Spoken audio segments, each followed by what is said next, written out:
A new game from 3D Realms? The 3D Realms that called me an idiot. The son of a who called me a trend chaser for not liking their flagship game Phantom Fury. Yep, it's them alright, and we got a new game from the newfound 3D Realms publisher, not to be mistaken for the same 3D Realms that existed in the 90s. But you know what?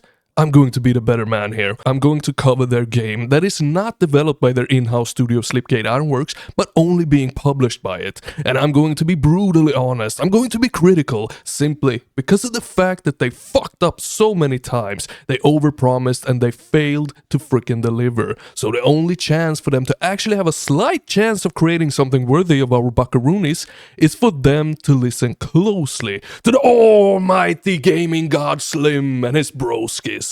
This is the way. This is the way. And today's bloody twisted meat on the grill is no other than Twisted Tower, a brand new first-person shooter game developed by Atmos Games. Let's dive into it. Now let me start with saying that this is a much more basic first-person shooter than I had hoped for. The trailers, they give off a more fast-paced, twisted flow where unique fluidity and punch seems to be the front and center.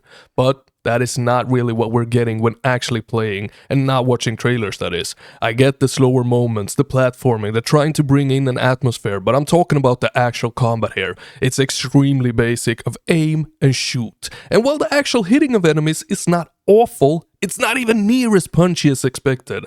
I have been following Thomas Brush, the developer, closely, and he has certainly given off the vibe of knowing what he's doing. Not only selling courses on game development, but also multiple times talking about how punchy the game feels. It simply does not live up to that. With very basic feeling guns, overdone hit feedback animations, and ridiculous looking gore. I mean, hell, look at these blood trails here. They resemble how the overall gore and direction of the game is. What the hell happened here? Could be awesome, but it's really poorly executed in some regards. Now hold up a moment there, partner. I'm getting way ahead of myself here. What even is Twisted Tower? Let's start from the beginning. It is a tale of a man who somehow ends up at this place that has this Twisted Tower thing at it. But how did he get there? Well, of course on a boat, a la BioShock style. He used to have a girlfriend. That girlfriend left him for someone better. But now, we are at this tower, and the prize at the top of the tower is the girl who fucked you over. Yep, that's about how much sense the story makes in this demo. But who really puts that much care into the story of a game that marks itself as a punchy gore fest of twisted fairy tales? I don't! But I care for it to set the mood and make me care in a game that clearly tries to go heavy on those aspects, which this game does.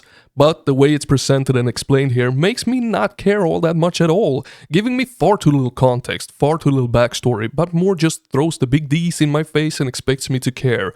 And it doesn't work. It's clearly taking heavy inspiration from BioShock in this sense, and I mean, taking a closer look at how BioShock introduces the game and its story to the player with depth, mystery, and superb environmental storytelling is something that this game could really benefit a lot from. Now, Twisted Tower is a linear first-person shooter game that has been at times marketed with roguelite elements, but there is none of that seen in the demo. What we're getting instead is a linear campaign-style first-person shooter with some Metroidvania elements into it, aka backtracking. Oh, and it uses a checkpoint save system. I'm not gonna lie here, I think it's great that it is a linear first-person shooter game with an actual story. We see far too few of them from small developers nowadays, and the story might feel very meaningless, it might be introduced in a way that makes you care about the turd that you left in the toilet the other day more, and it is a hugely missed opportunity, as the tools, they seem to be there, but it's used wrong. It does, however, have one cool segment of storytelling, which is why I know that the tools are there, with some decent voice acting, whereas the host of the Twisted Tower appears on a TV and says something to get you going with the carnage that lies ahead. Welcome to the Twisted Tower, where your wildest dreams will bloom and flower through sleek halls and wonders grand. You'll squeal for more at my command. And if you reach the top tonight, the treasure may steal Charlotte's heart outright. I would have liked to see a lot more things like that, and it would have helped a lot to have more twisted and weird characters with psycho personalities in the tower itself. Now, speaking about carnage, let's touch on the weapons, shall we? At first I was pleasantly surprised. It felt good smashing objects with the hammer until you realize the game put tickets, aka currencies for upgrades, in the props. So if you want all the money, or if you're like me and hate leaving something behind, then you will be smashing things until your freaking fingers bleed. Much like the barrels in Graven. Endless fucking amounts of barrels. Oh my god! But props aside, the hammer, it feels alright. There is a nice head bob feedback to hitting enemies. The secondary fire upgrade lets you charge a swing. And yeah, it simply works as your standard melee. Now after the hammer, we pick up the pistol and the Tommy gun. Both of which have some really nice animations to them, and I honestly don't have much to say other than that they look and work well. Yeah, they actually do. Also having secondary fire upgrades. That does feel and look good, but unfortunately is never put to good use. The enemies in the demo are very basic, and yes, the demo represents the first part of the game, but as upgrades and weapons are introduced, so should the battlefield change, so that you don't forget that you actually have the upgrades. I mean, you want to put them to good use instead of letting them rot away in the land of forgetting. But as is in the demo, it feels like upgrades and things are added into the game because it's a nice thing to have in your game. But it ends up being just a nice thing to have in your game and not a nice thing for the player if the game never encourages you to use them.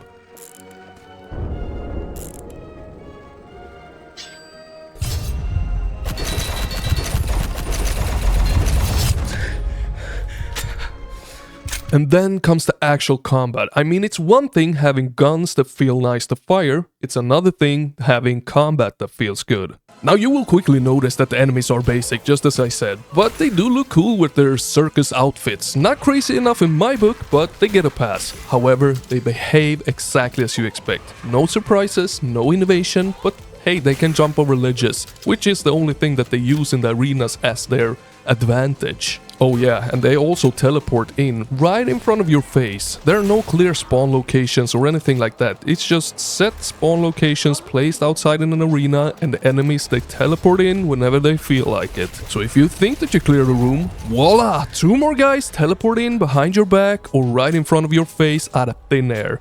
Now, the hit and stun feedback is, dare I say it, almost too much. It feels like they are overdone to make it feel more punchy than it does, and the stun just simply makes the game incredibly freaking easy. And then we have the gore from blasting a head. It just looks like smashing your hand in red Play-Doh. It really lacks impact and overall feels like it's been overdone to make it feel punchier than it's meant to be. And don't get me wrong here. If you watch this channel, you know that I love me some satisfying punchy combat, but to make it so, each element needs to be balanced and polished well. You can't simply overdo an animation or add in clay-looking gore with a splash sound and call it a day. And then comes the movement, which is factor B in good feeling combat. We get a jump, a slide, and a sprint. The sprint uses stamina for unknown reasons. I personally would have gotten rid of that. It adds nothing. It doesn't hinder, it doesn't encourage you to do anything. It's just there to stop you from sprinting when backtracking. And the slide? Well, in the demo, not a single enemy requires you to do anything but aim and shoot. Literally, I used the slide once. That was to get past an obstacle. It feels like it is lacking major components here to stick out amongst the sea of great first-person shooter games and make itself a punchy, great-feeling shooter. And just as I said before, it seems like it just adds things into the game because it is nice to have in the game and not nice for the player. Twisted Tower feels and looks like it's built to dance, but you neither can dance nor do you have to, making it feel like something is lacking in the formula.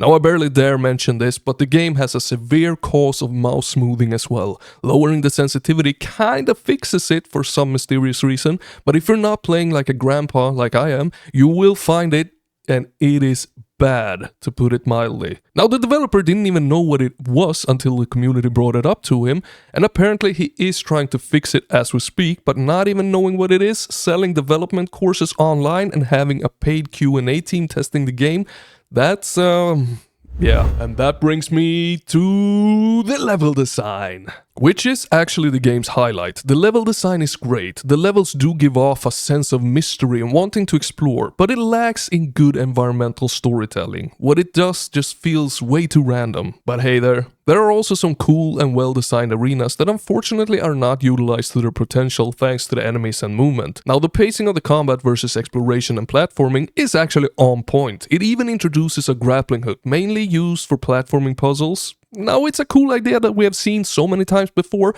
but what I don't like about it is that it feels very thrown in there, little to no polish on it, makes it feel very clunky to use. Fortunately though, it's not used in combat, but it does stress you a little with timed puzzles. Fortunately, it's not used in combat? Rather, why the hell is it not used in combat? This is the perfect tool to start dancing in the arenas with, but there is none of that to be seen, either in the trailers nor in the demo. Overall though, a well-designed room-to-room combat game with some nice twerks, twists and puzzles to make the pacing feel good at least. And last but not least, the presentation. Now let me start with saying that the music and ambience is freaking great. It's awesome. I really like it, and what little mood the game has, the audio is really helping with it. But the graphics, they're very inconsistent. Some things look crisp and nice, while others stretched out and blurry. It's very important to settle for one style and stick with that for a sweet eye-watering presentation.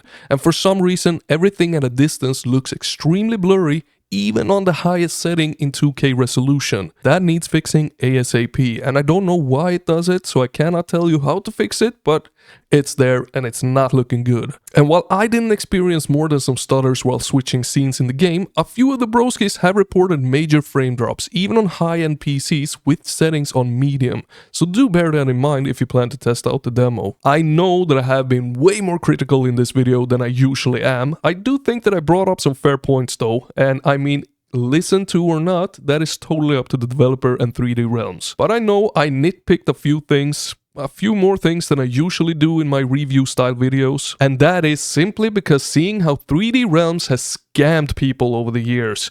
They literally released broken games like Kingpin, charging full price and never fixing it. They literally made people pre-order big boxes 6 years ago and they still haven't received them. So in my book, a nitpick review is more than well earned. Even though I know Thomas Brush, the solo developer of this game, is going to take a lot of the hits, but it is still his choice to partner up with 3D Realms, not mine, so it's how it is. Now overall the game does show some promise and I did find some enjoyment in playing it, but I was expecting a lot more in terms of almost all aspects as I have mentioned. For a basic first-person shooter, it's alright, but considering the price tag of most 3DR games that are basic, I'm expecting more from this. I wouldn't say it's doomed to fail, however. There is some enjoyment to be had here, and this is, after all, a demo and just the start of the game.